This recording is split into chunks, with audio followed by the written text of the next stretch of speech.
গাজীপুরে সন্ত্রাসী হামলায় আহত হয়ে চিকিৎসাধীন অবস্থায় মারা যাওয়া আবুল কাশেম খানের জানাজা অনুষ্ঠিত হল কেন্দ্রীয় শহীদ মিনারে। রাত 9:15টার দিকে তার জানাজার আগে সংক্ষিপ্ত বক্তব্য রাখেন বৈষম্য বিরোধী ছাত্র আন্দোলনের নেতারা।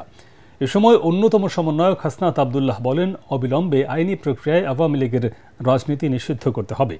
একই দাবি জানান জাতীয় নাগরিক কমিটির সদস্য সচিব আখতার হোসেন। কাশেমের লাশকে সামনে রেখে শপথ করে তারা বলেন, ফ্যাসিস্টদের আর কোনো ছাড় দেয়া হবে না। পরে কফিন মিছিল নিয়ে কেন্দ্রীয় শহীদ মিনার থেকে শাহবাগ মোড়ে যান তারা।